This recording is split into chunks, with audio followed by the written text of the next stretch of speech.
दिन और कुदरत की सबसे खूबसूरत तस्वीर हमारे सामने है। कश्मीर की वादियों में बर्फ की सफेद चादर है, हर तरफ गिरते हुए ये फाहे। गुलमर्ग किसी जादुई दुनिया जैसा दिखाई दे रहा है। पहलगाम, सोनमर्ग सब शून्य से नीचे हैं और हैरानी की बात यह है कि इतनी भीषण ठंड के बावजूद सैलानियों का जोश है कि जरा भी ठंडा नहीं पड़ा। बिल्कुल मीनाक्षी, और इस बर्फबारी का असर सिर्फ पहाड़ों तक नजर नहीं आ रहा है, बल्कि मैदानी इलाकों में भी कड़ाके की ठंड पड़ रही है। दिल्ली एनसीआर में लोग कहने लगे हैं आज तो मनाली शिमला वाली फीलिंग आ रही है। लेकिन ये ठंड हर किसी के लिए एक सी नहीं होती। कुछ लोग एंजॉय करते हैं तो कुछ लोग ऐसे भी हैं जिनकी बॉडी हल्की सी ठंड में कांपने लगती है। और यही कंडीशन कहलाती है कोल्ड इंटॉलरेंस, यानी ठंड को बर्दाश्त ना कर पाना। हेल्थ एक्सपर्ट्स के मुताबिक जिनको हद से ज्यादा ठंड लगती है ना, उनके शरीर में आयरन की कमी हो सकती है। एनीमिया होने पर ज्यादा ठंड लगती है।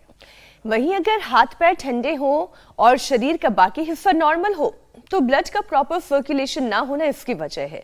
वैसे शरीर में शुगर और थायराइड का बिगड़ना भी कोल्ड इंटॉलरेंस की एक बड़ी वजह है, क्योंकि मेटाबॉलिज्म स्लो हो जाता है और इससे शरीर में हीट जनरेट नहीं हो पाती। कम वजन, डिहाइड्रेशन और विटामिन B12 की कमी को भी सर्दी में नजरअंदाज करना ठीक नहीं है और इसी ठंड का असर अब अस्पतालों में भी दिख रहा है।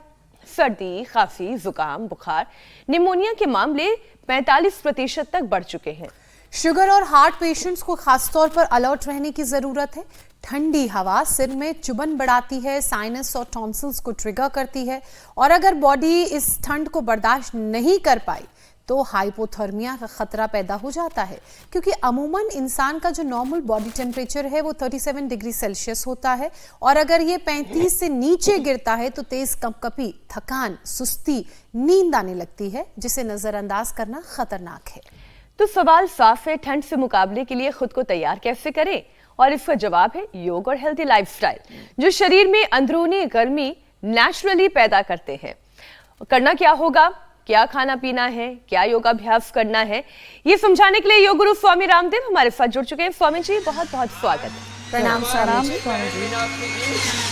जो हम गाजर, चुकंदर, अनार, पालक, ये जो पालक है ना, ये भी बड़ा अच्छा है, इसमें पूरा आयरन होता है। और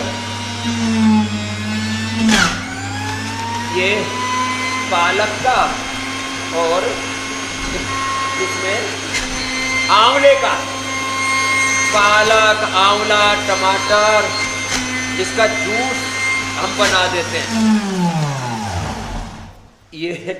ये जूस ना बहुत ही गुणकारी होता है। आओ बेटे तुम पियो। ये गाजर का जूस, गाजर, चुकंदर, आंवला, इसका जूस बड़ा लाभकारी। अच्छा पियो। ये तो सूर्य नमस्कार भी कर रही है, आप भी पियो। और छोटे बाबू आप भी पियो। अरे भैया आपके लिए तो कम ही बचा, आप इसमें पी लो। छोटे बाबू हो ना, पी जाओ फटाफट। हाँ तो रख दो, एक सांस में पी गए। जो ऐसा जूस पिएंगे, ये बच्चे तो हमारे बड़े ऊर्जावान हैं, तो कितना बढ़िया सूर्य नमस्कार ऐसे कर रहे हैं। हाँ क्या बात है, आपके पीछे इतना झुकते हैं कब। हाँ इनकी फ्लेक्सिबिलिटी तो देखते ही बनती है भाई। ऐसे सब योग करना शुरू कर दें फिर तो जिंदगी ही बन जाए। ऊपर भी योग हो रहा है, ऐसे सूर्य नमस्कार और ऐसे ही सारा योग और यज्ञ, ऐसे ही करते करते जीवन पूरा संवर जाएगा, फिर किसी को ठंड नहीं लगेगी। सुबह सुबह अनार, गाजर, चुकंदर, पालक, आंवला, इसका जूस पीना, हीमोग्लोबिन रहेगा मेरी तरह से 17.5। हाँ इधर आओ जी देव मेधा जी। ऐसे लंबे लंबे श्वासों के साथ ये देव सुधा जी, देव प्रज्ञा जी और ये सब बेटियां कितना बढ़िया सूर्य नमस्कार कर रही हैं। और ऐसे योग करें, यजन करें। हमारे बाईं और यजन भी चल रहा है, ऐसे योग यजन। और फिर कम से कम योगिक जोगिंग के तो अभ्यास। आप तो चक्रासन करो बेटियों, कितना अच्छा चक्रासन करती है। चक्रासन, फिर पादहस्तासन, डिंबासन, उष्ट्रासन, पूर्ण उष्ट्रासन, राजकपोतासन, पूर्ण भुजंगासन, वृश्चिकासन। ओहो, क्या गजब करती है। ये छोटे छोटे बाबू तो ऐसे हैं, लगता है ये पिछले जन्म के योगी आत्माएं हैं। ये ऐसे ऐसे, और जिनसे अधिक ना बन पाए तो ताड़ासन, तिर्यक ताड़ासन से शुरू करें यात्रा। चक्रासन तो हो गया, पूर्ण उष्ट्रासन करना। अब स्वामी जी जो पिछले जन्म की, बहुत सुंदर है स्वामी जी अब जो पिछले जन्म की योगी आत्माएं हैं वो तो योग, आयुर्वेद, खान पान और आपके सहारे अपने आप का सेहत का, अपने शरीर का, अपने मन का बहुत सुंदर विकास कर रहे हैं। लेकिन जो इस जन्म की भोगी आत्माएं हैं उनके लिए बड़ी परेशानियों का पहाड़ टूटा हुआ है। पहाड़ों पर हो रही बर्फबारी का लोग आनंद तो लेना चाहते हैं, योगी आत्मा बना देंगे, हाँ निरोगी बना देंगे। तो जो बर्फबारी का आनंद लेना चाहते हैं मैदानी इलाकों में भी वो बर्दाश्त नहीं कर पा रहे हैं इस ठंड को। कभी उनकी कपकपी छूटती रहती है तो कभी उंगलियों के पोर जो हैं वो सुन्न पड़ जाते हैं।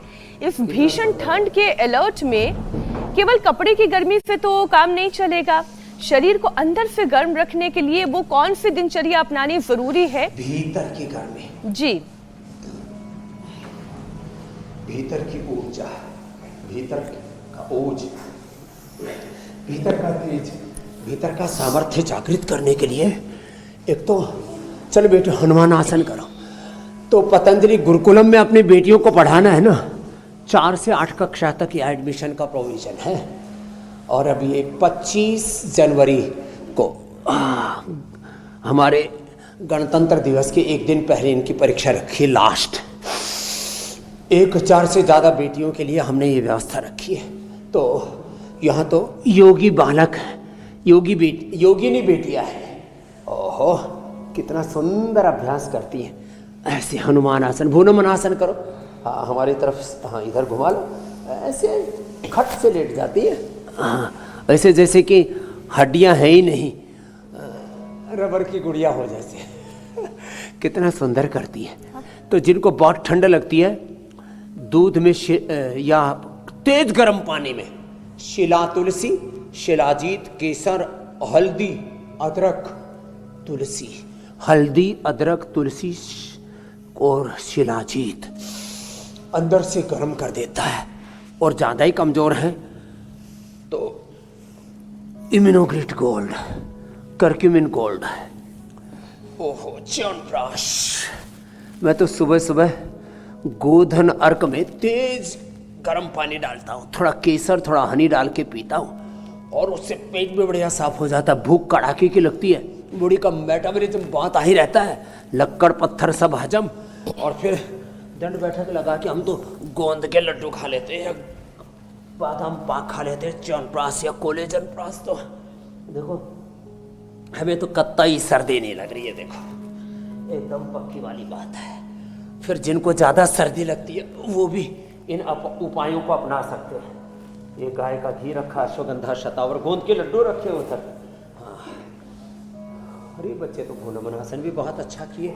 चलो अब राजकपोत आसन करो और पूर्ण भुजंगासन, फिर वृश्चिकासन। कितने सुंदर सुंदर कर रही है, नीचे भी और ऊपर वाली योगिनी बेटियां भी लगी हुई है।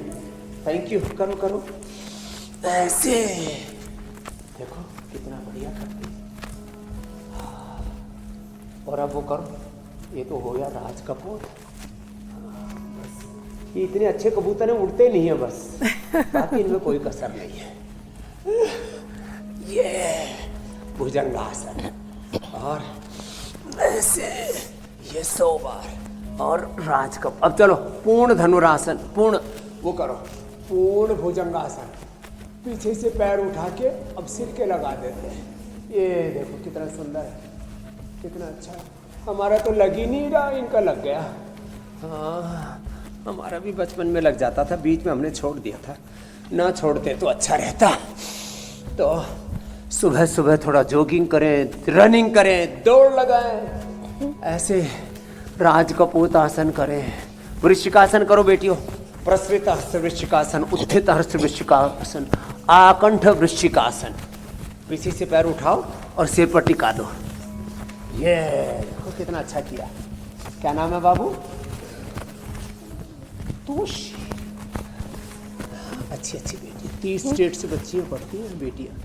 उनके प्राचार्य जी बैठी, हमारी देवसुधा जी, देव प्रज्ञा जी, देवाराधना जी, देवांजलि जी, सब बहुत सेवा करते हैं। देव शक्ति जी,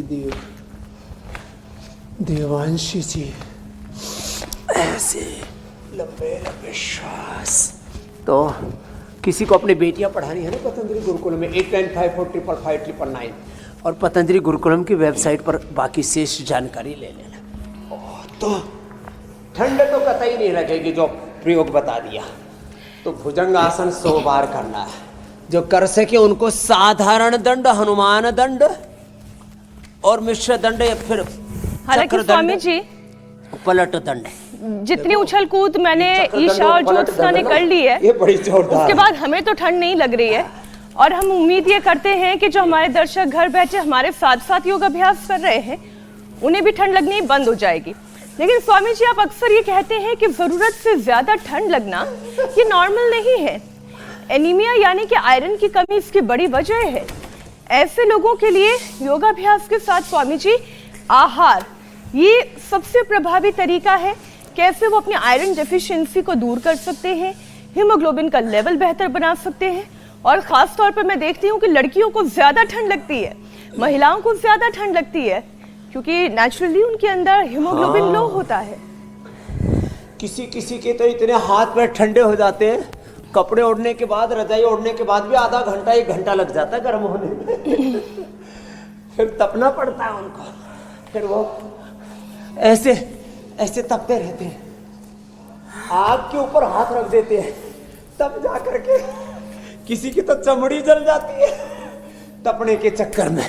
तो उनको अश्वशिला, शिलाजीत, केसर, शिला तुलसी और अनार, गाजर, चुकंदर, पालक, आंवला फ्रेश आ रहा है आजकल, इसका जूस भी है।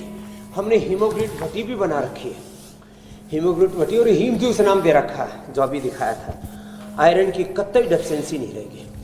पालक, बथुआ, मेथी, पालक बथुआ मेथी का साग खाएं, इसका रायता खाएं। और मुंह में पानी आ गया, बचपन में बहुत खाया पालक बथुआ मेथी का साग और इसका रायता, क्या जबरदस्त है। और फिर जो है ऐसे ये मिश्र दंड, फिर ये हनुमान दंड। ये बेटियां तो अजब गजब आसन कर रही हैं, ऐसे ऐसे और ऐसे। फिर भुजंगासन करें और डाइजेशन अच्छा रखने के लिए मंडूक आसन। तो एक तो हीमोग्रिट, दूसरा इसमें पुनर्नवादी मंडूर, लोभस्म, लोहा सब खाने के बाद खाली पेट तो लोह भस्म या पुनर्नवादी मंडूर या ये अनार, गाजर, चुकंदर, पालक, इसमें बथुआ मेथी थोड़ा डाल लेना और थोड़ा सा इसमें नींबू या थोड़ी अदरक, थोड़ी सी हल्दी भी डाल लो। गर्मी भी पूरी बरकरार रहेगी और हीमोग्लोबिन को मेरी तरह से, जैसे मेरा पहले तो मपवाया नहीं, 30 साल पहले नपवाया था, तब से लेके अब तक 17 है, 17.5 हीमोग्लोबिन रहता है हमारा। फिर मंडूक आसन रोज कर लेते हैं। फिर बहुत ही अच्छा, लीवर का अच्छा रहना बहुत जरूरी है, बहुत जरूरी। लिवोग्रिट और किडनी में एरोथ्रोपोइटिन पूरा पैदा होगा। किसी किसी की किडनी में इन्फ्लेमेशन होता है तो उनको रीनोग्रिट, एक रीनोग्रिट और एक लिवोग्रिट या लिवोग्रिट वाइटल ले ले। और हीमोग्लोबिन 15 से 17 के बीच रहेगा पक्का। जिनको माइनर थैलेसीमिया है, मेजर थैलेसीमिया वाले भी हमने तो अच्छे किए, उनको अनार, गाजर, चुकंदर, पालक, बथुआ, मेथी, थोड़ा हल्दी, अदरक के साथ उनको हम भूमियावला, पुनर्नवा, मकोई भी पिला देते हैं। तो हीमोग्लोबिन की समस्या तो अब किसी को नहीं रहेगी। खाने के बाद लोहा सब दे दिया, और नहीं तो न्यूट्रिला आयरन कॉम्प्लेक्स खून के लिए बोन हेल्थ हड्डियों के लिए, vitamin D, vitamin B12, calcium, iron, omega और कोलेजन प्लास्ट तक सारे नेचुरली उसकी पूर्ति कर देते हैं। नहीं तो सिंथेटिक विटामिन और न्यूट्रास्यूटिकल, सिंथेटिक दवा, सिंथेटिक फूड, सिंथेटिक कपड़े, ये सब बड़े खतरनाक हैं, इनसे बचना है जी। और बकायदा हमने तो पूरा प्रोग्राम चलाया था कि जो ब्लैंकेट भी लोग बहुत सिंथेटिक फाइबर के इस्तेमाल करते हैं, उन्हें भी नेचुरल फाइबर्स पे आ जाना चाहिए। स्वामी जी, हाइपोथायराइडिज्म, इस विषय को भी हम शामिल कर लेते हैं, क्योंकि हाइपोथायराइडिज्म मेटाबॉलिज्म को स्लो करता है और फिर शरीर के अंदर हीट जनरेट नहीं हो पाती। अब जिन्हें हाइपोथायराइड होता है वो दिखने में तो बड़े मोटे लगते हैं, लेकिन असलियत ये होती है कि शरीर के अंदर ताकत ही नहीं है। वो केवल ऊपर से शरीर फूला हुआ सा होता है, अंदर से शरीर बहुत कमजोर होता है। तो स्वामी जी, हाइपोथायराइडिज्म के जो लोग शिकार हैं, उनके अंदर कोल्ड इंटॉलरेंस बढ़ाने के लिए, कोल्ड टॉलरेंस बढ़ाने के लिए, तो हीमोग्लोबिन दूसरा आपने बताया बहुत, उनको थायराइड की प्रॉब्लम, हाइपो या हाइपर, दोनों ही थायराइड के लिए मैं 5 आसन बता देता हूँ, उसको जो कर लेंगे तो ये हाइपोथायराइडिज्म, हाइपरथायराइडिज्म जो है, हाइपर में तो बहुत ज़्यादा पतले हो जाते हैं, हाइपर में मोटे मोटे हो जाते हैं, और फिर जब वो तो इतने आसन ना कर पाएंगे, कठिन कठिन, तो बेटियाँ देखो कितने ऊपर सुंदर सुंदर आसन कर रहे हैं। पढ़ना मत बेटियों रे, ये इसका एकेडमिक ब्लॉक है। बाकी तो ड्रोन कैमरा भी बाहर चलाओ, हाँ उसके भी थोड़ा थोड़ा कोहरा है, लेकिन उसके बीच में भी इतना सुंदर है। तो जिनको भी ये समस्या है ना, वो एक तो सर्वांगासन, ये बहुत जबरदस्त है थायराइड के। दूसरा ये हलासन, ये बहुत ही गजब है। ये तीसरा जो है, चलो बेटियों पूर्ण चक्रासन करो फिर से। ये तो खड़ी होकर के कर लेती है, लेट करके या खड़े होकर के चक्रासन, पूर्ण चक्रासन, पूर्ण उष्ट्रासन। ये तो भाई देखो छोटे बच्चे कर पाएंगे, बड़े वाले ना कर पाएंगे। ऐसे पूर्ण उष्ट्रासन, पूर्ण चक्रासन, मत्स्यासन, थोड़ा हम भी कोशिश कर लेते हैं बेटियों के साथ। ये ऐसे और ये तो बहुत ही तोशी। और उधर क्या नाम है? ईशानी और साधना। ओह अच्छी बच्ची है, क्या गजब कर रही है। पूर्ण उष्ट्रासन, ये देखो, तो ये पूर्ण उष्ट्रासन, पूर्ण चक्रासन, सर्वांगासन, हलासन, और इतना भी ना हो पाए तो सिंहासन कर लो। 5 बार ऐसे, और ये उज्जाई ऐसे, और कपालभाति होल्ड करके फिर दाएं को बंद करके बाएं से छोड़ना। और किसी को बहुत ठंडा लगे ना तो दाएं से लो। जी स्वामी जी, इससे भी ठंड नहीं लगती, सूर्य भेदी से। थायराइड के लिए पॉइंट है दोनों हाथों में, दोनों हाथों में, दोनों पैरों में। थायरोग्रिड धनिया के पानी के साथ ले लो, थायराइड ठीक। स्वामी जी पूरा पैकेज आपने बता दिया। थायरोग्रिड धनिया के पानी से। कोलेस्ट्रॉल बढ़ा हुआ है तो लिपिडोम गोधन अर्क से। कोलेस्ट्रॉल, मोटापा बढ़ा हुआ है मेदोहर्बेट को गोधन अर्क से। और शरीर में गांठें हो गई हैं तो सिस्टोग्रिड, डायमंड, काचनार या वृद्धिवादी का गोधन अर्क से ले लो। गोधन अर्क से तो कायाकल्प, नीम घनवटी में पूरा शरीर अंदर से शुद्ध हो जाता है। जी मेरी बहन। स्वामी जी आप कहते हैं कि हॉलिस्टिक अप्रोच के साथ इंटीग्रेटेड प्रैक्टिस हम करेंगे तो पूरा विकास मिलेगा, यानी कि योगाभ्यास, प्राणायाम, खाने पीने में बदलाव और किन किन चीज़ों का इस्तेमाल करना है, लाइफस्टाइल कैसा रखना है, थायराइड की परेशानी छूमंतर हो जाएगी।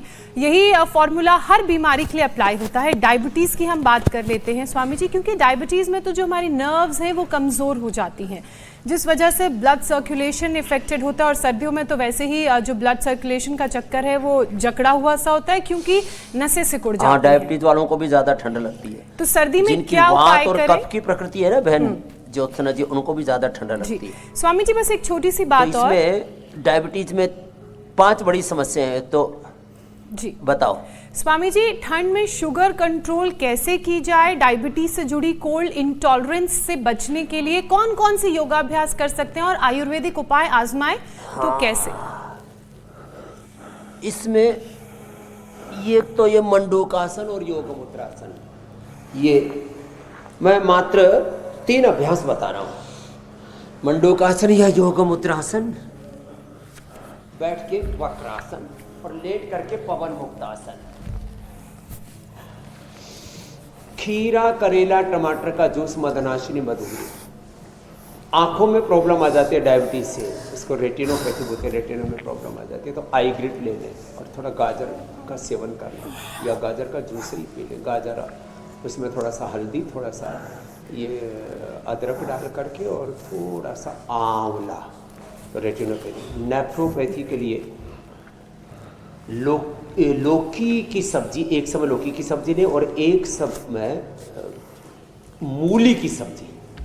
ये नया प्रोटोकॉल मैंने बनाया है किडनी के लिए, नेफ्रोपैथी के लिए। और न्यूरोपैथी ये बड़ी खतरनाक है, उससे झंझनाहट होती है पूरे शरीर में, ठंड भी बहुत लगती है। उसके लिए अश्वगंधा, अश्वशिला या इम्यूनिट गोल्ड या न्यूरोग्रेड का सेवन करें। तो ये वक्रासन या अर्धमत्स्येंद्रासन शरीर होता है। और एक ये पवन मुक्तासन। देखो ये बेटियां तो बहुत एडवांस योग करे भाई, इतना तो हमसे ना होगा। तो 4 से 8 कक्षा तक बच्चों का एडमिशन हमने रखा है। 25 दिसंबर को नया टेस्ट रखा है। पवन मुक्तासन और ये उत्तान पादासन शुगर के लिए।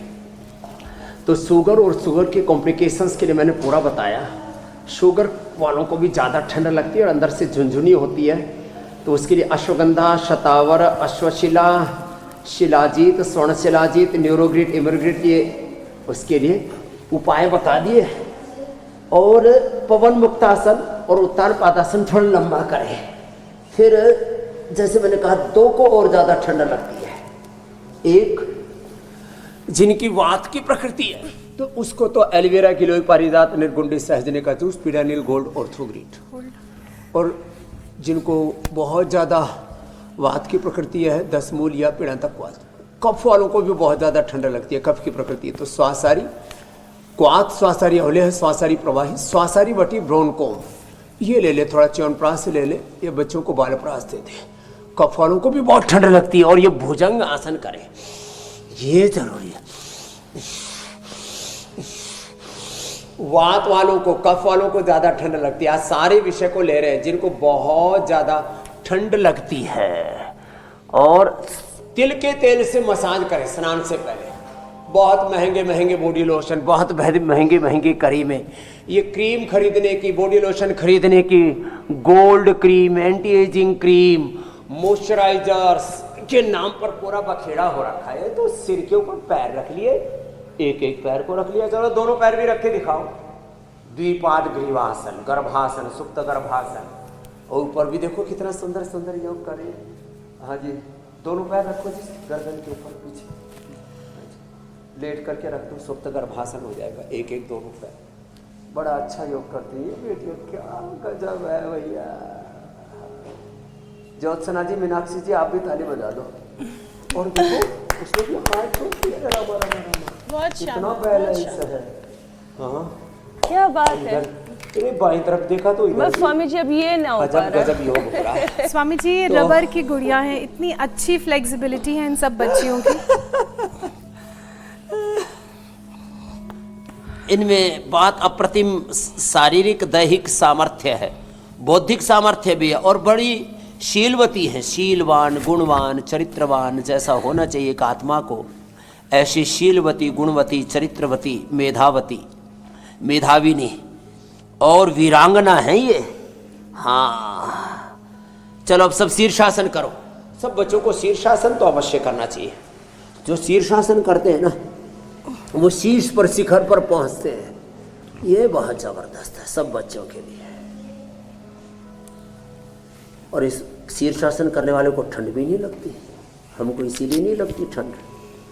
और हम सुबह सुबह इम्यूनोग्रिड गोल्ड करके मेरे को न्यूट्रेला डेली एक्टिव, स्वर्ण शिलाजीत ले लेते, थोड़ा च्यवनप्राश, कोलेजन प्राश और कभी कभी बादाम पाक भी खा लेते हैं। गोंद के लड्डू सबकी प्रतीक्षा कर रहे हैं, उनको ठंड नहीं लगेगी। थोड़ा सा और योगाभ्यास स्वामी जी, फिर गोंद के लड्डू खिलाने का अवसर भी आएगा। स्वामी जी, लोग अक्सर ये कहते हैं, खाना अभी नहीं खाना। हाँ, थोड़ा सा इंतजार और। स्वामी जी, लोग अक्सर ये कहते हैं कि ब्लड सर्कुलेशन बिगड़ा हुआ है, लेकिन इसका मतलब वो ठीक से समझते नहीं है। खराब ब्लड सर्कुलेशन कैसे कोल्ड इंटॉलरेंस बढ़ाता है, उसे सुधारने के लिए सबसे असरदार तरीका स्वामी जी क्या है? और इसे थोड़ा सा समझाइए कि कोल्ड इंटॉलरेंस का मतलब ये नहीं है कि ठंड बहुत ज्यादा पड़ रही है। इसका मतलब ये है कि आपका शरीर तैयार नहीं है इस ठंड को बर्दाश्त करने के लिए। ठंड तो हर साल पड़ती है, खूब पड़ती है। हाँ, इस बार अच्छी पड़ रही है, इस बार गर्मी भी खूब थी, इस बार बरसात भी खूब थी, इस बार ठंड भी खूब पड़ने वाली है। लेकिन इन बच्चों को ठंड नहीं लगेगी, ये योगी बच्चे हमारे। चलो मयूरासन और मयूरी आसन करो, मयूरासन मयूरी आसन करो, हम भी करते हैं। हाँ, तो ठंड के टॉलरेंस के लिए एक तो योग अपनाए, मयूरी आसन मयूरासन।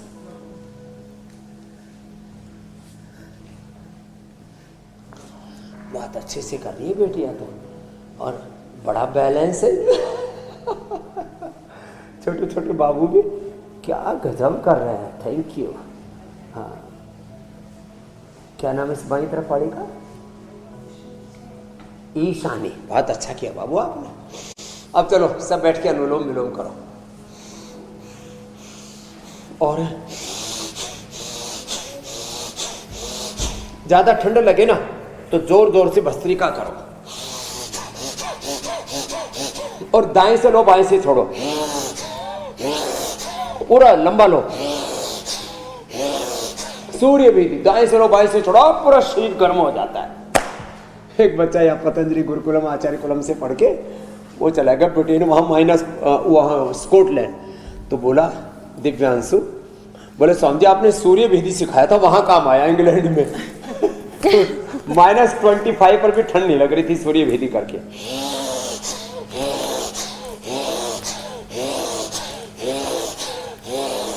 भस्त्रिका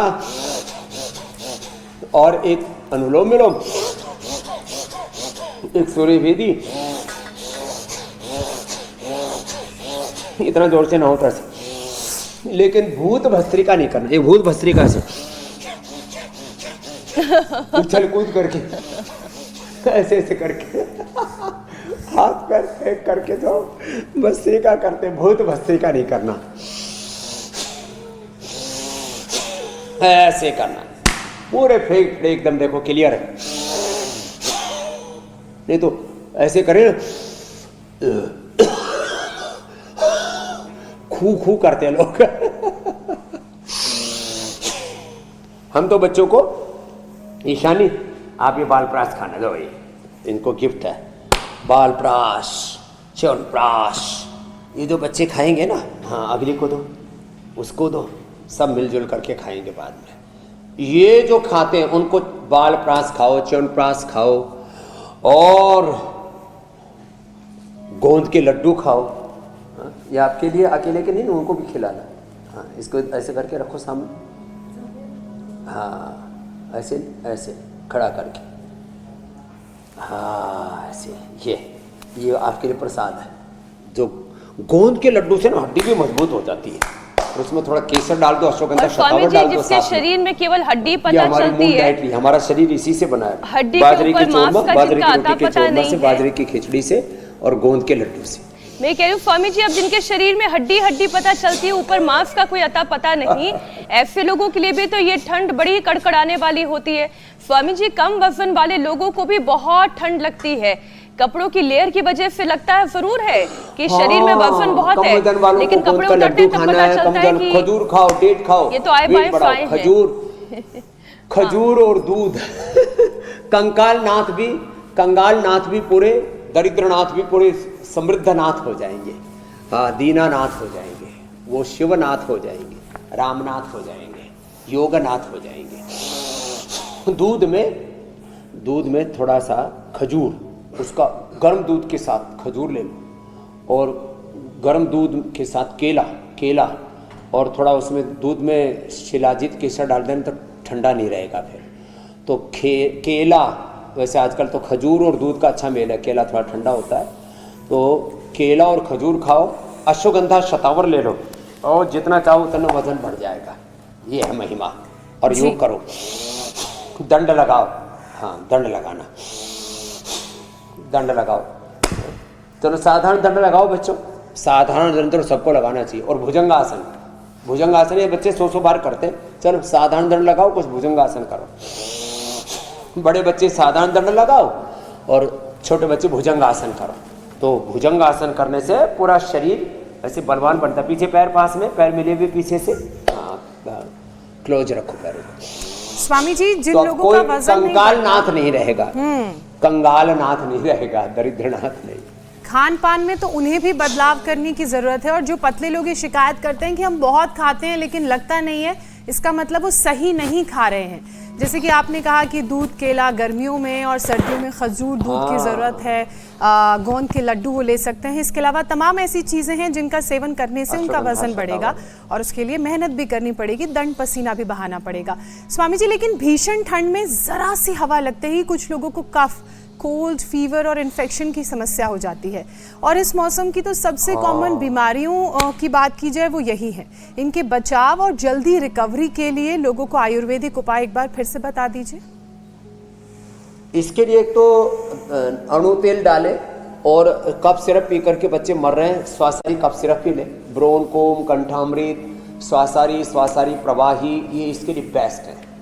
और सबसे अच्छा है घर में थोड़ा हल्दी लो, थोड़ा अदरक लो, थोड़ी तुलसी, अभी तुलसी जो कि पत्ते खत्म होने के कागार पर हैं तो अंदर थोड़ा रख ले तुलसी जी को। तो तुलसी, हल्दी, अदरक, थोड़ा शहद, एक बूंद शहद में 1000 मेडिसिनल कंपाउंड्स होते हैं। तो शहद के साथ हल्दी, अदरक, तुलसी या शीतोपलादी या स्वासारी या त्रिकुटा, सौंठ पे काली मिर्च का पाउडर शहद से चटवा दें या ब्रोनकोम और कंठामृत चूसने के लिए दे दें। ये बेस्ट औषधियाँ हैं।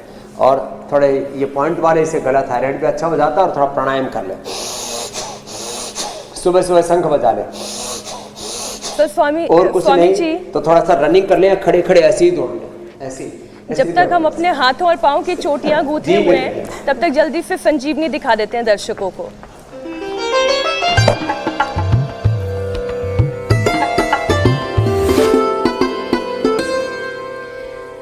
स्वामी जी, आज संजीवनी में बात ऐसे ग्रीन प्लांट की जो मानवता के लिए वरदान है। ब्लड से 40% मिलता है और कैंसर का सबसे बड़ा दुश्मन होता है। असम गुवाहाटी से संध्या ने वीडियो भेजा है, देखिए संजीवनी। ये देखिए गेहूं का ज्वारा जिसको व्हीट ग्रास बोलते हैं, ये बहुत ही फायदेमंद है, मानवता के लिए ये वरदान है। ये कैंसर के लिए बहुत ही फायदेमंद है। कैंसर में जो आयुर्वेदिक मेडिसिन बनाया जाता है उसमें मेन घटक ये है। इसको ग्रीन ब्लड भी बोला जाता है क्योंकि इसका जो जूस है, इसका जूस ब्लड के जो कंपोनेंट है उसके साथ 40% मिलता है, इसलिए ग्रीन ब्लड बोला जाता है इसको। ये एंटीऑक्सीडेंट से भरपूर है। ये एसेंशियल विटामिन जो है ये भी भरपूर मात्रा में है। ये इम्यूनिटी बूस्टर है, शरीर को डिटॉक्सिफाई करता है। आपका ब्लड कैंसर के लिए तो बहुत ही फायदेमंद है, मैं बार बार बोल रही हूँ। डायबिटीज को भी मैनेज करता है, इन्फ्लेमेशन भी मैनेज करता है, बी विटामिन भी इसमें है। तो लेना कैसे है, इसको सिलबट्टा में थोड़ा सा पीसने से ज्यादा अच्छा है। 9-10 डेज का जो प्लांट है वो लेना है। उसको पीस के 4 से 5 चम्मच इस तरह, आधा ग्लास या थोड़ा सा ज्यादा 150 ml या 200 ml पानी में इसे 4 से 5 चम्मच मिलाना है। मिला के इसको अच्छा से घोल के फिर सुबह खाली पेट लेना होता है। स्वामी जी, आज की संजीवनी वाकई में संजीवनी कमाल की। संध्या जी ने सच में बहुत अच्छा वीडियो बनाया है और बहनें अग्रणी है इसमें। और ये व्हीट ग्रास अपने घर में कोई भी गमले के अंदर गेहूं या जो उसको बोले 7 दिन में इस समय बढ़िया उगता है, बहुत ही अच्छा उगता है। तो व्हीट ग्रास हमने भी पूरे देश को इसलिए उपलब्ध कराया, सच में कैंसर के लिए, हीमोग्लोबिन के लिए, एनर्जी के लिए, पाचन के लिए अप्रतिम है। तो अभिनंदन है संध्या जी का और अभिनंदन है इंडिया टीवी का कि अपने आस पड़ोस की प्रकृति से ही अपनी समस्त कृतियों को हम कैसे दूर भगा सकते हैं और एक रोग मुक्त योग युक्त भारत बना सकते हैं। उसके लिए धन्यवाद। आपने बहुत अच्छा उपचार बताया। अब समाचार बताओ और बोलो भारत माता की, इंडिया टीवी की जय हो, ज्योत्सना बहुत मीनाक्षी जी शुक्रिया। की और हमारी सब बेटियों की भी जय हो। बहुत शुक्रिया स्वामी जी। प्रणाम स्वामी जी।